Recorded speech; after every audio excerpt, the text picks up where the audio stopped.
L'histoire commence alors que nous voyons des filles qui arrivent, et on leur charge des fûts de bière sur le dos et elles partent vendre. C'est un jour particulièrement bon. Il y a beaucoup de monde et il fait chaud, donc la bière se vend comme des petits pains. Parmi les filles, on voit une nommée Ruriko qui sort avec énergie pour vendre de la bière. Ensuite, on voit Murata, un employé de bureau tout terne, esclave de son sale boulot. Mais il a un endroit où il peut se détendre. Enfin, ça aurait été mieux. Il va au stade de baseball, mais il ne se mêle pas aux supporters. Ce n'est pas le genre à aller dans les tribunes animées ni un fan expert qui analyse les joueurs. Il vient juste s'écraser là, tout seul, un peu plus asocial et il se serait enfermé dans les toilettes. C'est alors que Ruriko interrompt son monologue pour lui proposer une bière. Il lui en achète une, car il semble incapable de dire non. Ruriko la lui sert, mais ce qu'il reçoit ressemble plus à un milkshake qu'à de la bière. Il lui dit qu'il ne faut pas exagérer, que ça ne ressemble même pas à de la bière. Elle lui répond que la mousse contient plus d'alcool et qu'elle lui rend service. Il ne peut rien répondre face à cette logique et l'achète. Ruriko éclate de rire en voyant qu'il a cédé et lui dit que ce n'était qu'une blague. Elle lui en sert une autre tout en commentant qu'il ne doit pas avoir beaucoup de succès avec les filles, ce qui est un peu embarrassant car c'est vrai. Murata se prépare à continuer à regarder le match, mais remarque que la fille s'est assise à côté de lui. Il lui demande ce qu'elle fait là. Elle répond qu'elle se repose, car porter tout ça n'est pas facile. Elle a un fût de plus de 20 kg sur le dos, en plus de l'argent, des bonbons, de la monnaie et des gobelets. Elle monte les escaliers tout en faisant 1000 choses. Et pourtant, les plus expérimentés peuvent vendre plus de 300 verres de bière par jour. Elle pensait qu'elle allait se remplir les poches, mais maintenant elle voit que c'est plus dur que ça en a l'air. Murata mentionne que si être jolie ne suffit pas, alors oui, ce doit être difficile. Ruriko remarque qu'il vient de l'appeler jolie, indirectement, et se rend compte quel est son type. Murata dit qu'il ne pensait pas à ça. Puis le batteur frappe la balle et réalise une super action qui enthousiasme Murata. Ruriko remarque son enthousiasme et lui demande pourquoi il ne se joint pas aux supporters. Il dit que c'est prétentieux pour un simple employé de bureau comme lui de penser qu'il peut encourager les joueurs. Eh bien, je ne savais pas qu'il fallait un doctorat pour encourager quelqu'un. Mais Murata trouve étrange que des inconnus encouragent les joueurs. Ruriko est d'accord avec moi, c'est une opinion ridicule, et pour le prouver, elle lui murmure une chanson de supporter à l'oreille et reconnaît l'effort qu'il met dans son travail. Murata en frissonne et reconnaît que ça fait du bien d'être encouragé, même par une inconnue. Après avoir prouvé son point, Ruriko se lève pour continuer à travailler, mais Murata l'arrête et lui demande une autre bière, montrant qu'il peut aussi soutenir une inconnue. Ruriko lui sert sa bière et lui dit que ça sonne comme une déclaration romantique, puis lui demande s'il est tombé amoureux d'elle. Murata pense qu'il n'aurait peut-être pas dû dire ça. Ruriko lui montre son badge pour qu'il se rappelle de son nom, puis s'en va. En arrivant aux escaliers, elle peut enfin respirer. Elle a suivi le conseil des anciennes et s'est montrée plus directe, mais elle n'a pas pu s'empêcher de ressentir des petits trucs. Elle reconnaît ses progrès et pense à fêter ça le soir avec une bière, mais se rend compte qu'elle peut le faire maintenant. Elle réfléchit à comment faire sans se faire virer, et en rêvassant, elle ne remarque pas qu'une fille essaie de lui acheter une bière. Quelques jours plus tard, Murata retourne au stade. Cette fois, il a apporté un bon bento pour accompagner le match. Il n'a rien mangé pour faire de la place. Il s'apprête à mordre dedans quand Ruriko arrive et lui demande s'il comptait manger sans bière, que seuls les idiots font ça. Sans lui demander, elle lui sert un verre et lui fait payer. Murata remarque qu'elle a amélioré sa technique de vente et l'achète sans broncher. Il trouve qu'elle a meilleur goût que la dernière fois, probablement parce qu'il a de quoi l'accompagner. Ruriko lui dit que c'est aussi à cause de sa manière de verser la bière, que ça a son importance. Il faut laisser une couche de mousse proportionnelle au liquide. Ensuite, elle lui dit au revoir et retourne bosser. Murata est un peu triste, elle ne s'est pas assise cette fois. Il se rappelle qu'il est moche et raté, et que ce qui s'est passé la première fois n'était que de la chance. Le match devient intéressant car un vétéran très bon va frapper, avec un WRC de plus de 120. Murata est captivé mais se rend compte que sa bière est finie. Il cherche Ruriko mais a peur qu'elle se moque de lui et dise encore qu'il est amoureux. Il tente d'en acheter à une autre vendeuse, mais Ruriko apparaît et lui dit qu'elle est là pour lui. Elle a compris qu'il la cherchait. Murata tente de nier, sans succès. Ruriko lui donne sa bière et lui demande s'il comptait la tromper avec une autre vendeuse. Elle dit qu'il ne peut pas faire ça, car les vendeuses dépendent de leurs clients réguliers. Murata envisage de jouer les difficiles, mais il manque de courage. Il regarde l'autre vendeuse, plus douce. Ruriko le remarque et lui demande s'il préfère les filles plus délicates. Murata dit qu'elle se trompe. Ruriko lui demande alors s'il les préfère avec une queue de cheval en lui montrant comment ça lui va. Il devient tout nerveux, essaie de nier, mais elle continue de le taquiner en disant qu'elle va le faire tomber amoureux. Pour qu'elle se taise, Murata accepte d'être son client régulier et de n'acheter qu'à elle. Ruriko obtient ce qu'elle voulait et retourne travailler. Murata goûte la bière et se rend compte qu'elle est bonne même sans nourriture. Il se souvient de ce qu'elle lui a dit sur la façon de servir et reconnaît qu'elle maîtrise l'art. En montant les escaliers, Ruriko est ravi d'avoir son premier client fidèle. Elle vérifie encore une fois à quel point la queue de cheval lui va bien et envisage de continuer à se coiffer ainsi. Nous voyons ensuite l'autre face du stade, la sécurité. Là travaille un vieux monsieur du nom de Ryuashi, qui est là depuis 30 ans. Il est sympa. Il garde l'entrée et vérifie que seul le personnel autorisé entre. Il connaît les joueurs, les supporters, même Ruriko. Il repère tout le monde et vire les intrus.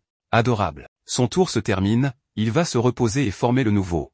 Mais le nouveau est un jeune arrogant qui a pris le poste pour avoir des autographes. Il pense que seuls les ratés restent longtemps dans ce boulot. Son collègue lui demande de baisser d'un ton, car Iga est là, il travaille ici depuis toujours. Le tour commence, ils reçoivent leurs affectations. Ce gars est assigné avec Iga. Il mange des bonbons, et son collègue lui dit que ce n'est pas permis. Il répond que c'est pour ne pas faire d'hypoglycémie.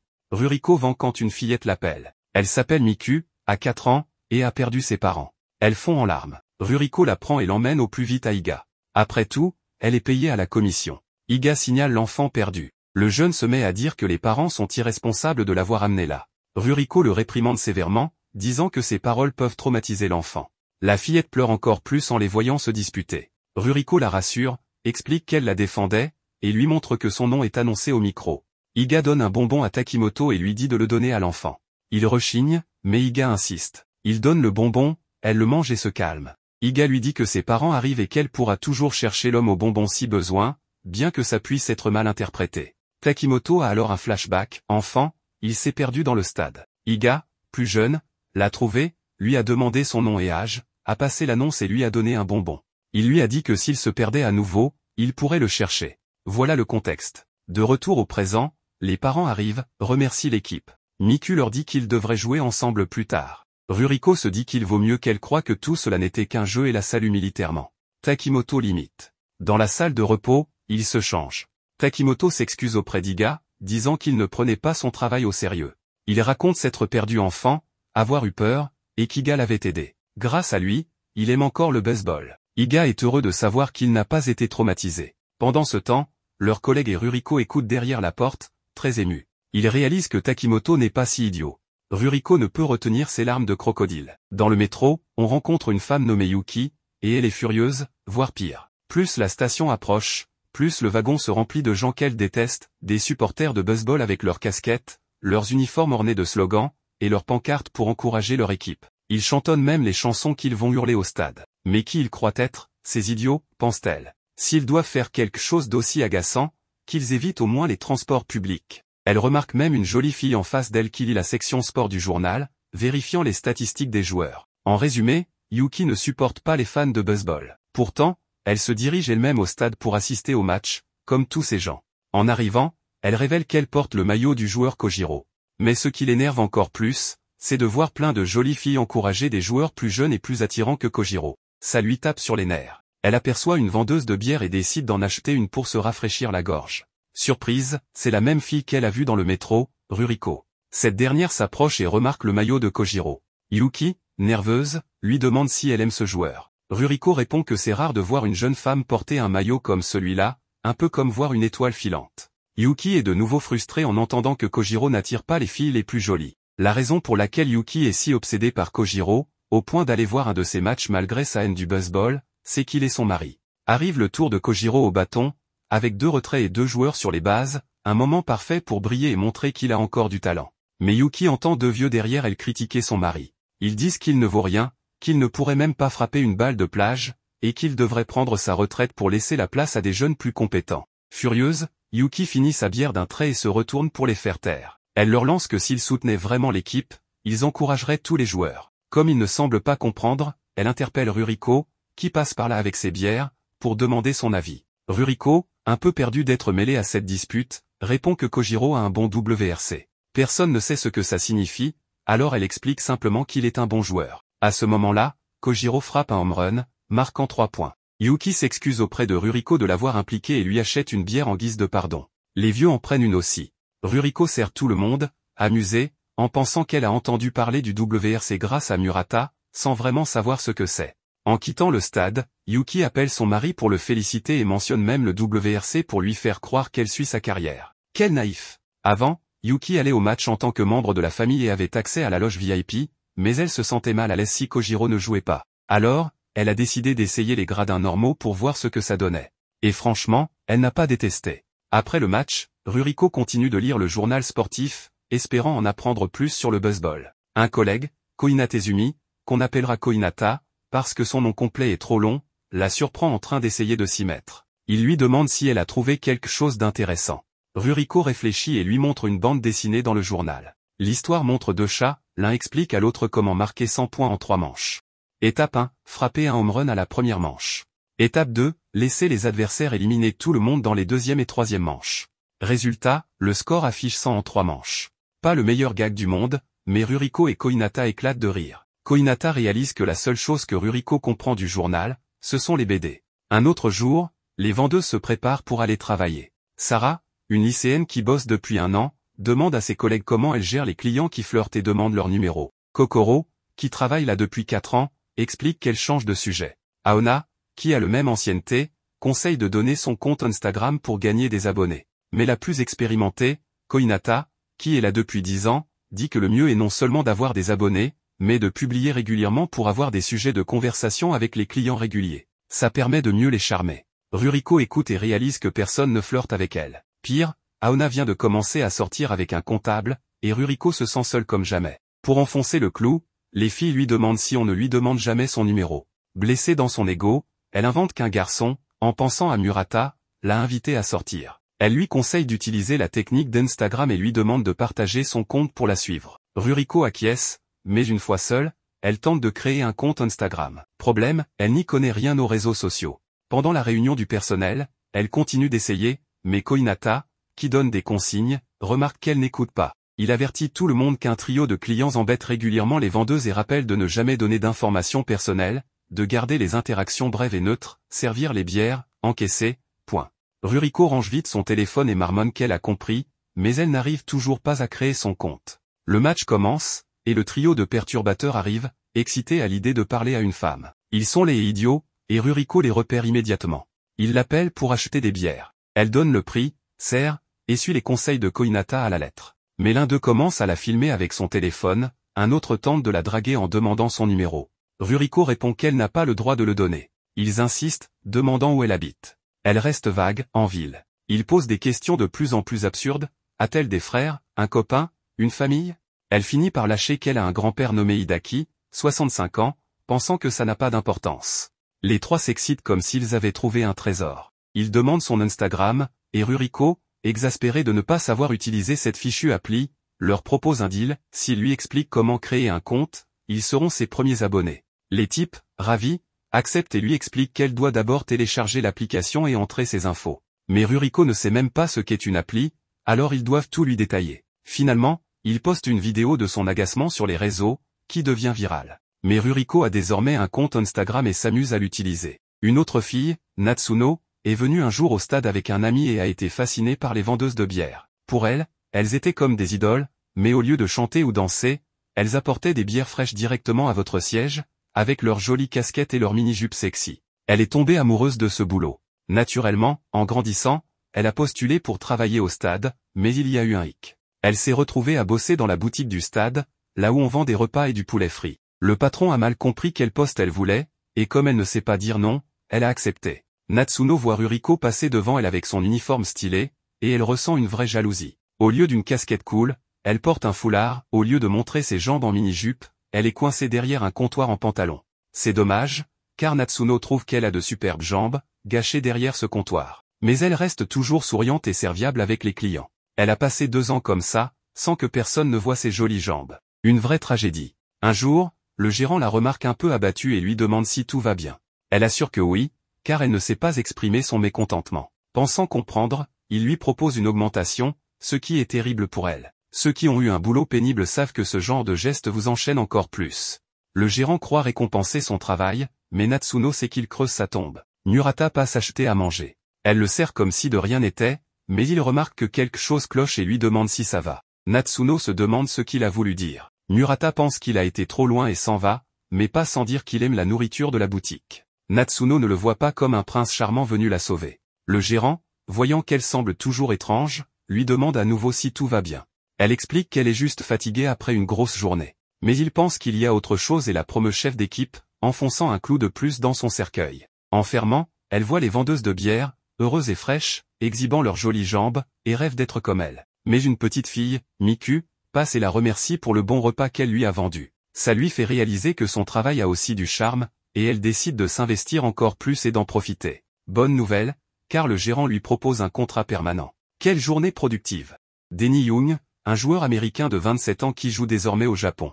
Il écrit une lettre à ses parents, même si en réalité, il ne l'écrit pas, il la pense simplement, comme s'il la leur envoyait par télépathie. Il leur dit que tout est très humide au Japon et que les pizzas y sont petites, ce qui ne lui plaît pas. Il préfère un climat sec et des pizzas bien grandes. Il a donc l'impression de ne pas être à sa place ici et veut retourner jouer à Chicago, où il était connu et apprécié. L'interprète de l'équipe arrive et lui dit que c'est son tour de jouer. En chemin, il lui fait remarquer que c'est bien de se concentrer sur ses statistiques personnelles, mais qu'il devrait jouer davantage pour l'équipe. Mais comme on l'a vu, Denny ne s'intéresse pas vraiment à une carrière au Japon. C'est son tour de frapper. Pendant ce temps, Ruriko, une vendeuse de bière, sert des bières aux vieux habitués du stade. Ils savent que Denny est un bon joueur, mais qu'il ne se donne pas à fond.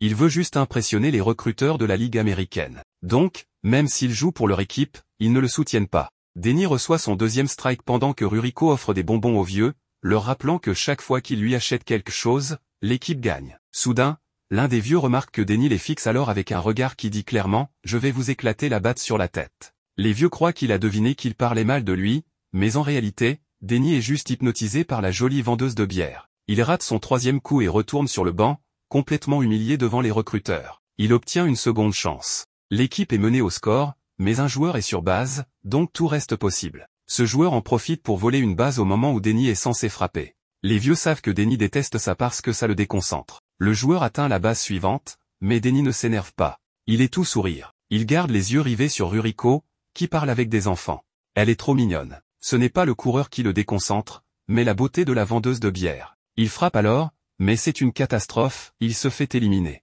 Deuxième humiliation consécutive. Les vieux commencent à penser qu'il change d'attitude et qu'il se soucie enfin de l'équipe. Mais en réalité, ils ne pensent qu'à la jolie blonde qui le rend tout bête. C'est la dernière manche. Les bases sont pleines. L'équipe est toujours menée. Une seule bonne action suffirait à renverser le match. Par chance, c'est à nouveau à Denny de jouer. Il tente de se concentrer. Il se souvient que les recruteurs américains sont dans les gradins. Il doit briller pour capter leur attention. Mais le lanceur le touche violemment avec la balle. Il peut quand même courir. Il se rue vers la première base comme si la police de l'immigration le poursuivait. Mais à mi-chemin, il voit encore la vendeuse. Et là, c'est foutu. Il trébuche sur ses propres pieds et s'écroule. Par miracle, il tombe directement sur la base. Tout le monde est stupéfait. Non seulement il a amélioré le score, mais ce gars qui n'en avait rien à faire de l'équipe vient de se jeter tête la première pour la faire gagner. Personne ne se doute qu'il a fait ça uniquement parce qu'il fixait la vendeuse de bière. Le stade entier l'acclame. Denny se dit que finalement, le Japon n'est pas si mal. Il décide de rester une saison de plus et remercie la déesse du baseball, la belle vendeuse blonde de bière. L'équipe de Motorsin n'est pas très bonne. En fait, c'est l'une des pires. Mais elle est très appréciée pour sa proximité avec ses fans. Et tout cela grâce à leur mascotte, Sunshiro, une sorte de lézard. Enfin, difficile de dire à quoi il ressemble. Pendant l'échauffement, Kojiro s'entraîne au bâton, mais il perd de la puissance. Frustré, il s'assied sur le banc. Sunshiro vient s'asseoir à côté. Kojiro le salue et lui dit qu'il l'a envoyé parce qu'il est toujours de bonne humeur. Il lui confie qu'il a eu une grande carrière dans le baseball, mais qu'il pense à la retraite. Il ne veut pas finir sur le banc, incapable de frapper. Sunshiro lui écrit dans un carnet qu'il doit améliorer sa posture et lever le coude. Kojiro ne pense pas devoir recevoir de conseils d'une mascotte. Mais il commence à croire qu'il a peut-être raison. Sunshiro insiste, essaie, et va voir un psy, parce que ce n'est pas normal de confier sa vie à une mascotte. Kojiro teste le conseil. Son coup s'améliore. Il se demande alors qui se cache dans le costume. Sunshiro s'éloigne sans rien attendre en retour, comme tout héros masqué. Le match commence. Sunshiro motive la foule. Denny s'approche de lui et parle en anglais, lui disant qu'il est trop gros et qu'il ne pourra pas danser comme ça. Sunshiro lui écrit sur sa tablette qu'il n'est pas gros mais un peu enrobé.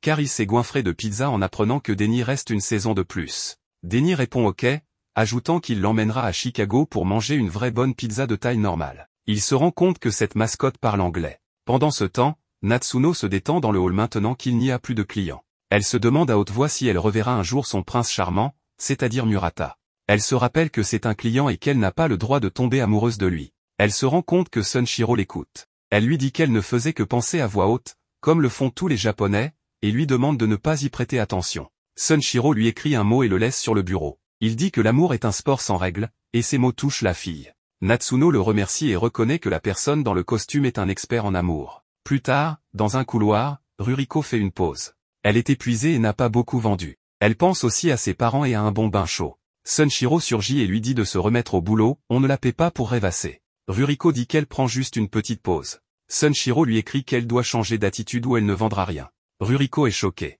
Elle lui demande pourquoi il lui dit ça. Il répond qu'elle n'a pas bonne mine et lui demande si elle mange correctement. Elle lui dit de ne pas se mêler de ses affaires. Il lui répond qu'il peut l'aider si elle veut. Elle lui lance « Ok, maman, lâche-moi ». Puis elle se rend compte qu'elle vient d'appeler une mascotte maman. Une chose est de le dire à son prof, mais à une mascotte? Qu'est-ce qui ne va pas chez elle? Pourtant, cette conversation lui rappelle vraiment sa mère. Sunshiro retourne dans les gradins pour interagir avec le public. Il joue avec les gens. Soudain, une balle sort du stade et fonce droit vers la tête d'une petite fille. Heureusement, Sunshiro l'arrête sans même la voir. Il lui offre ensuite la balle en souvenir, comme pour dire « ce qui ne te tue pas te rend plus fort ». Après le match, Ruriko ne peut s'empêcher d'appeler sa mère pour lui demander si par hasard, elle serait la mascotte du club. Dans le stade, il y a un endroit appelé la base où les filles remplissent leurs barils de bière et prennent de l'eau pour ne pas se déshydrater. Ruriko y court pour un réassort. Elle a bien vendu aujourd'hui. Sa collègue lui demande si elle pense vendre 150 verres. Ruriko dit que c'est impossible. Sa collègue répond qu'avec cet état d'esprit,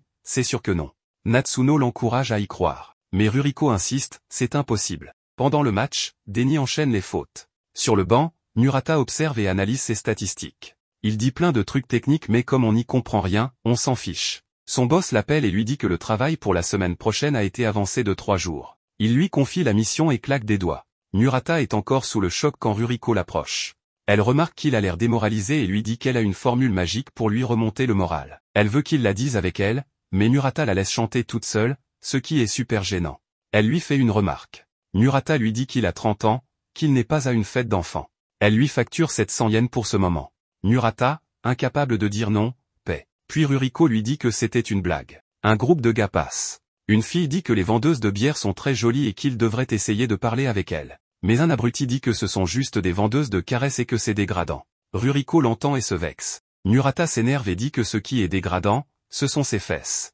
Il affirme que vendre des bières ou des caresses, ce sont des métiers honnêtes et qui méritent le respect. Ruriko rougit et lui dit qu'il est passé en mode touche pas à ma meuf. Elle lui demande de répéter. Murata panique et dit que ce n'est pas ce qu'il voulait dire. Elle le remercie et repart vendre. Murata réalise qu'elle l'a encore eu, elle ne lui a même pas vendu de bière. Le match continue. Motorsin se prend une raclée. Mais Murata remarque que l'équipe garde le moral. Il ne lâche rien. Ruriko lui couvre les yeux et s'assoit à côté. Murata lui demande pourquoi elle ne travaille pas. Elle répond que les ventes ont chuté quand l'équipe a commencé à perdre, donc elle prend une pause. Murata lui demande une bière et lui dit que quand il est arrivé, il l'a vu sortir de la base. Natsuno l'encourage à se battre pour atteindre les 150 verres. Mais Ruriko lui demande d'arrêter de l'embêter avec ça. Puis elle se rappelle s'être fixé cet objectif et ça la motive. Elle lui sert sa bière tout en se moquant du fait qu'il lui accorde autant d'attention, puis s'éloigne en le laissant tout troublé. Mais seule, elle se réjouit de voir que quelqu'un s'inquiète pour elle. Murata se dit qu'il va retourner au travail et se remettre à jour. Il pense à la chanson que Ruriko avait chantée et se sent mieux. Ruriko rentre pour poser ses affaires, et découvre qu'elle a déjà vendu ses 150 verres. Ruriko arrive dans la salle du staff et voit plusieurs de ses collègues rire devant une vidéo. Elle leur demande le contexte, et il lui explique que la speaker, celle qui annonce la composition de l'équipe, fait toujours une blague sur un joueur, Noko Jiriyama. Quelqu'un a rassemblé plusieurs de ces moments et en a fait une compilation. Ruriko regarde la vidéo où la speaker annonce le champ gauche comme celui qui ne frapperait même pas une balle si on le payait, Noko Jiriyama. Ensuite, une autre séquence montre la speaker le présentant comme le joueur qui avait promis de ne manger qu'un gâteau par jour mais qui s'est enfilé 3 sandwichs au petit déjeuner. Cela fait plus de 5 ans qu'elle le vanne ainsi, et c'est devenu une tradition dans le stade. Tout le monde dans la cabine attend de voir quelle blague elle va sortir aujourd'hui. Pendant ce temps, dans la cabine du speaker, on voit Nagisa Sato écouter les gens, tous impatients d'entendre la blague du jour. Mais après 5 ans de blagues presque quotidiennes, elle est à court d'idées. Elle consulte son carnet où elle note toutes ses idées, mais elle a même déjà fait des blagues sur son chien, alors elle commence à paniquer. C'est alors que Ken, alias Noko Jiriyama, vient la saluer, lui souhaite bonne chance et lui dit qu'il a hâte d'entendre ce qu'elle dira sur sa vie ou sa carrière. Nagisa va aux toilettes en espérant qu'un petit pipi l'inspire, mais rien ne vient.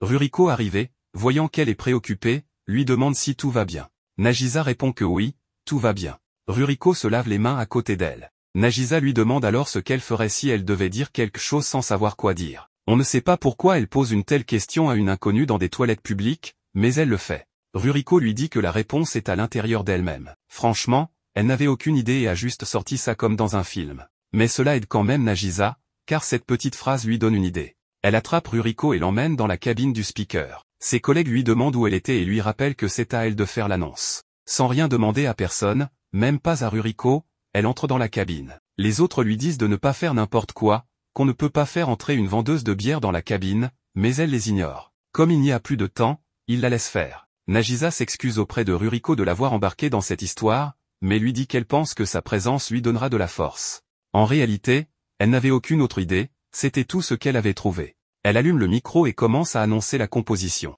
C'est à ce moment-là que Ruriko comprend qui elle est. Finalement, arrive le moment tant attendu, l'annonce de Noko Jiriyama. Tout le monde se tait pour entendre parfaitement la blague. Mais Nagisa reste silencieuse. Elle cherche la réponse en elle-même et finit par l'annoncer comme le frappeur qui la salue toujours avant le match. Tout le monde fait une tête de quoi?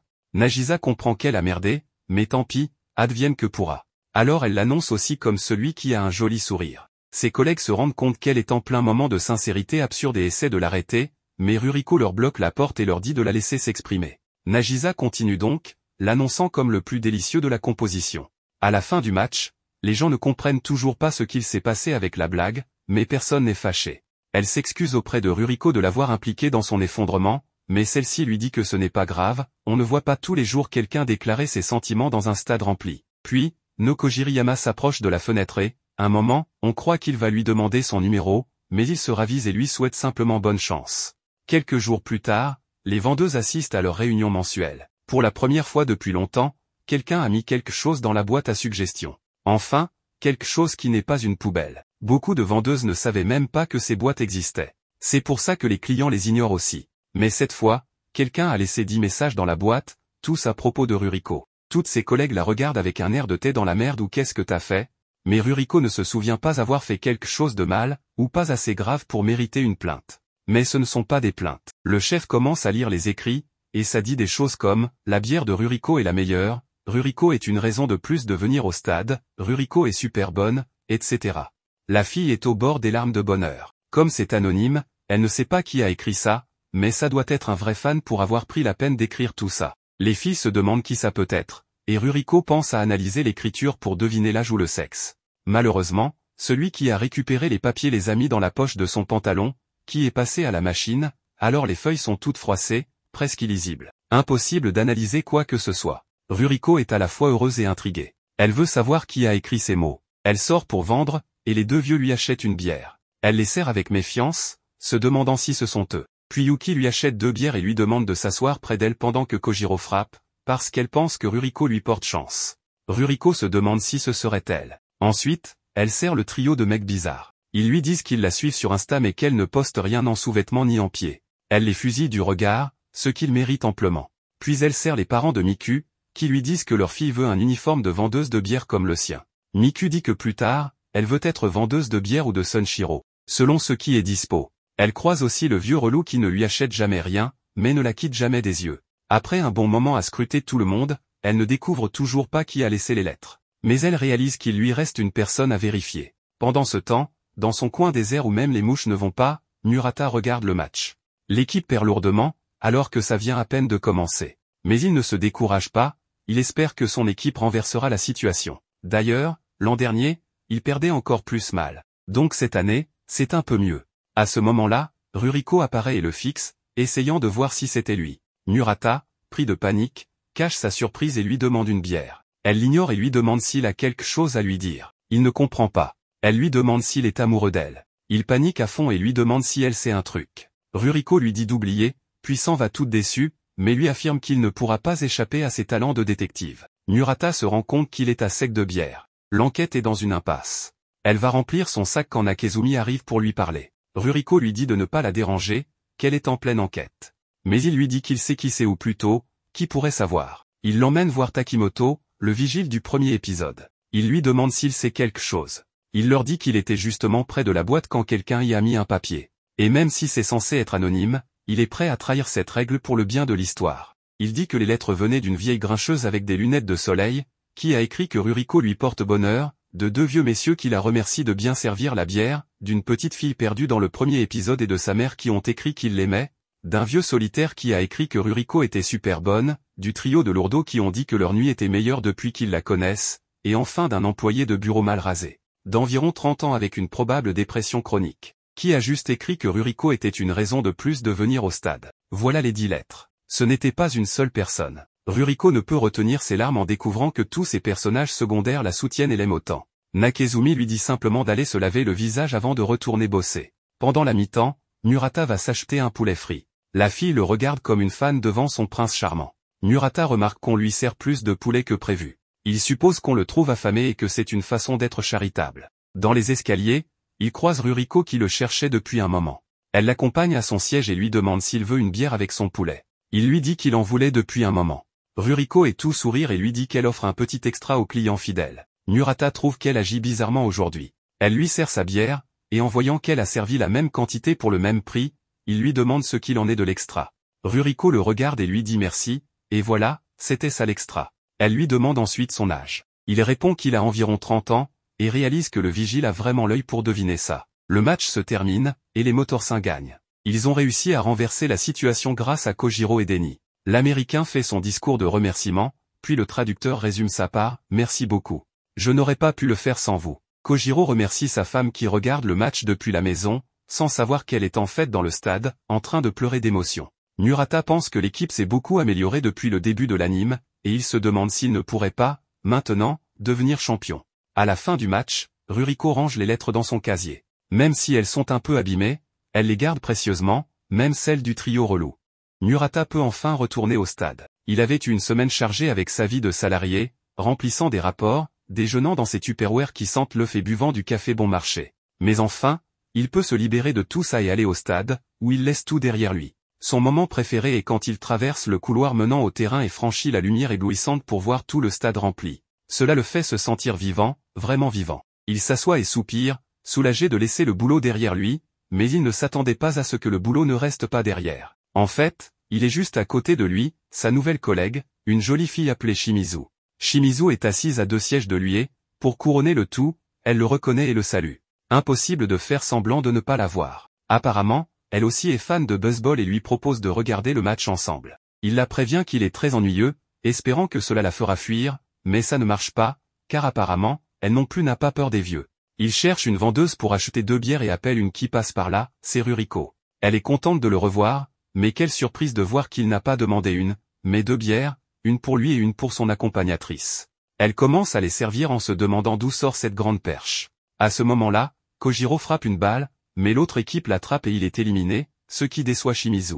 Ruriko s'assoit à côté de Murata et décide de profiter de l'occasion pour montrer qui est la patronne ici, la vraie lionne. Elle dit à Shimizu de ne pas s'inquiéter parce que Kojiro a un WRC plus de 120 et tout un tas de trucs incompréhensibles. Elle continue d'utiliser la statistique que Murata lui avait apprise au premier épisode pour impressionner. Mais elle ne s'attendait pas à ce que la fille en face soit une vraie érudite du sujet, qui sort des statistiques encore plus pointues que ni Ruriko ni nous ne comprenons. Mais comme elle le dit avec une telle conviction, on ne doute pas d'elle. Ruriko finit donc humiliée pour avoir voulu jouer à la connaisseuse. Elle sort alors son arme secrète et demande à Shimizu si elle a Instagram. Shimizu répond que non. Ruriko saisit l'occasion pour se vanter, « Dommage, moi j'ai plein de followers ». Shimizu lui répond qu'elle s'en fiche complètement et que ça ne l'intéresse pas. Ruriko se retrouve donc doublement humiliée, surtout qu'elle-même ne maîtrise pas vraiment Instagram et voulait juste se sentir supérieure. À la boutique, Natsuno vend ses petits plats quand son prince charmant, Murata, apparaît. En le voyant, elle se recoiffe pour faire bonne impression. Comme elle connaît déjà ses habitudes, elle lui demande s'il va encore acheter un énorme déjeuner comme toujours. Mais cette fois, il en prend 2, un pour lui et un pour son accompagnatrice. Natsuno les serre le cœur brisé en voyant qu'il est avec une autre fille qui, contrairement à elle, peut montrer ses jambes. Pauvre fille. De retour au stade, Shimizu propose à Murata d'acheter une bière pour accompagner le repas. Murata fait de nouveaux signes à la vendeuse blonde. Elle sert les bières, mais celle de Murata est pleine de mousse renversée. Natsuno court à travers le stade, car en ramassant les morceaux de son cœur brisé, elle a oublié de rendre la monnaie. En arrivant, elle voit comment Ruriko a renversé la bière, et à partir de ce moment, son respect pour Ruriko augmente. Elle a donné une petite leçon à ce coureur de jupons. On passe à une autre histoire. À la boutique, les articles les plus populaires sont les déjeuners inspirés des joueurs. Il y en a 3, un de Shishio, un de Kojiro et un de Mitsui, le lanceur. Celui qui se vend le plus est celui de Shishio, probablement parce qu'il est le plus beau des 3. Kojiro et Mitsui font jeu égal, donc la femme de Kojiro achète un déjeuner de Kojiro pour prendre l'avantage. Mais une autre cliente achète 2 déjeuners de Mitsui. Yuki est surprise de voir qu'un joueur aussi moche que Mitsui est une fan aussi jeune et jolie. Et maintenant, c'est Kojiro qui a moins de ventes. La blonde retourne à son siège, un peu déprimée. On découvre que c'est la petite amie de Mitsui. Comme elle a vu que la femme en face avait pris un déjeuner de Kojiro, elle a acheté 2 déjeuners pour que son copain ne perde pas. Ça, c'est de l'amour. Elle s'assoit et appelle une vendeuse pour acheter de la bière. Ruriko remarque qu'elle a pris 2 déjeuners de Mitsui et lui dit qu'elle est surprise de voir des filles aussi jeunes fans de joueurs aussi moches, mais elle est contente qu'elles soutiennent le talent et pas seulement la beauté. Plus tard, la blonde découvre que la femme d'en face avait en réalité 3 déjeuners de Kojiro. Elles se mettent à manger comme si la nourriture allait s'enfuir, puis courent à la boutique pour acheter le reste des déjeuners de leurs petits amis respectifs. Elles repartent fières, sachant que le problème est maintenant pour la copine de Shishio, restée derrière en vente. Mais 2 fans arrivent à la boutique et découvrent qu'il n'y a plus de déjeuner de Kojiro ou de Mitsui. Les femmes décident finalement de rendre quelques déjeuners pour que les vrais fans puissent en acheter. Pendant ce temps, sur le terrain, Kojiro marque un point et célèbre avec Mitsui, car aucune vente de déjeuner n'a plus de valeur que leur amitié. Les 2 femmes finissent de dévorer le reste, en se rendant compte que leur copain ne mangerait jamais ces cochonneries. Ces produits sont juste du marketing, les joueurs ne font que poser pour la photo. Encore une histoire, le match entre les Sticks et les Shiba Motor Sons. Il pleut des cordes, et cette fois, les Motor Sons gagnent. Tout le monde est sous des imperméables en plastique. Ruriko vend des bières comme si de rien n'était. Elle voit 2 vieux habitués et leur propose une bière. L'un lui demande si elle ne va pas se mouiller. Elle répond que les bières sont bien emballées, mais il parlait d'elle. Elle dit que ce n'est pas grave, son maquillage a déjà coulé depuis longtemps. Par son sacrifice, ils achètent 2 bières et lui conseillent de rentrer. Murata, trempé, regrette l'argent dépensé pour ses sièges, mais il est content de voir son équipe gagner. Ruriko passe et lui demande pourquoi il sourit. Il lui explique qu'il voulait se faire plaisir. Elle le regarde longtemps, craignant qu'il remarque ses imperfections sans maquillage, mais aucun homme ne fait attention à ça. Elle lui dit qu'il doit payer pour cette nouvelle facette et le force à lui acheter une bière. On peut critiquer ses méthodes, mais pas ses résultats, elle sait vendre. Sur le banc, Shishio, le joueur qu'on ne connaissait pas, veut motiver ses coéquipiers, mais il gagne déjà. Il mentionne que c'est l'anniversaire de la petite amie de Mitsui, ce que Mitsui prend mal, pensant qu'il se moque. Murata entend l'équipe bien motivée et espère que rien ne viendra casser leur élan. Mais la pluie force les arbitres à suspendre le match. Dans le public, une ado furieuse, Megumi, peste contre son père Koki qui l'a traîné à ce match ennuyeux. Elle voulait rester à la maison pour détester tout le monde tranquillement, et maintenant, elle doit les détester en direct, en plus de détester la pluie. Ruriko l'entend et approuve. Elle explique que la pluie l'empêche de vendre. Megumi lui demande qui elle est. Une simple vendeuse de bière trempée, répond Ruriko. Elle voit qu'on déploie des bâches et Koki explique que c'est pour protéger le terrain. Le meilleur personnage apparaît alors, Sunshiro, qui salue le public et essaie de se couvrir avec un minuscule parapluie. La foule chante pour animer le stade. Ruriko se demande si la pluie n'abîmera pas les instruments. Megumi c'est la réponse mais, fidèle à sa face je déteste tout, se tait. Koki dit qu'il aime la pluie, car elle montre l'effort de tous dans le stade. Ruriko réalise qu'elle aussi, sans maquillage, montre une autre face du même stade, et qu'il faut être plus compréhensif avec la pluie. Megumi la remercie, émue. Ruriko lui dit que si elle veut vraiment la remercier, son père n'a qu'à lui acheter une bière. Tout le monde attend que la pluie cesse. Finalement, les dieux de la pluie exaucent leurs vœux, le match reprend, les Motor Sons gagnent, Mitsui peut dédier la victoire à sa chérie, et tout le monde est heureux.